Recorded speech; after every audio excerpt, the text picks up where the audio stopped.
2024 ఎన్నికల సమయంలో ఎన్డీఏ కూటమి నిర్ణయించుకుంది ఈ రాష్ట్రాన్ని అన్ని రంగాల్లో సమగ్ర అభివృద్ధి సాధించేలా పనిచేయాలని. దాంట్లో భాగంగానే గౌరవ ముఖ్యమంత్రి శ్రీ నారా చంద్రబాబు నాయుడు గారు ఆ రోజు మేమందరం కూటమి భాగస్వాములు అందరూ అనుకొని ప్రతిదీ కూడా ముఖ్యంగా పర్యాటక రంగంలో ఎక్కువగా యువతకి ఎక్కువ ఉపాధి అవకాశాలు ఉంటాయి. అంటే మీరు ఊహించుకొని దీనికే ఈ చేస్తున్న ఈరోజు ప్రాజెక్ట్కి ముందుగా స్టార్ట్ అయ్యి దాదాపు ఒక 800 మందికి ఎంప్లాయ్మెంట్ దొరుకుతుంది దీనివల్ల.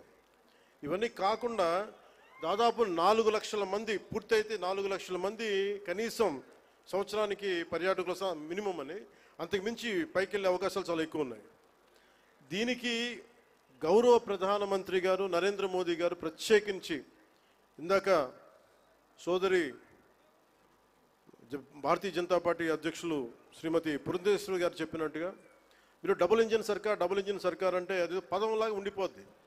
మీకు తెలుసు కదా, మీరు బైకుల్లో నేను ఎప్పుడు గోదావరి జిల్లాలో తిరుగుతుంటే మీ బైకుల సౌండ్ నాకు తెలుసు కదా ఎలా ఉంటాయి, దారుణంగా ఉంటాయి బైక్ సౌండ్, చెవులు చిల్లులు పడేలా ఉంటాయి.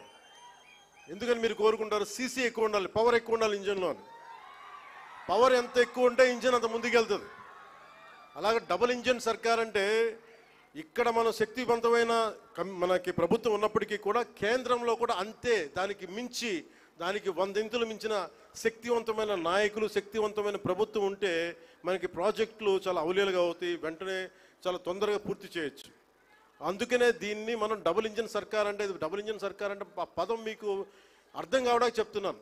మీ బైకులు గుర్తుపెట్టుకోండి, వేగంతో ఎంత ముందుకెళ్తాం, కాకపోతే ఆ వేగం మనకి గమ్యానికి చేర్చేలా ఉండాలి.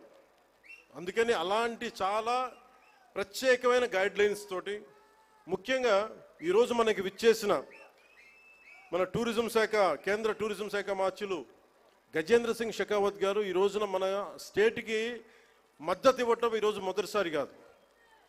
ఈ రోజున మనకి విశాఖ స్టీల్ ప్లాంట్ కూడా మనకి ఈ రోజున దాన్ని ప్రైవేటీకరణ కాకుండా కాపాడగలిగామంటే దానికి ముందస్తుగా దానికి మనకి బీజాలు చేసింది గజేంద్ర సింగ్ షెకావత్ గారు జలశక్తి మినిస్టర్గా ఉన్నప్పుడు.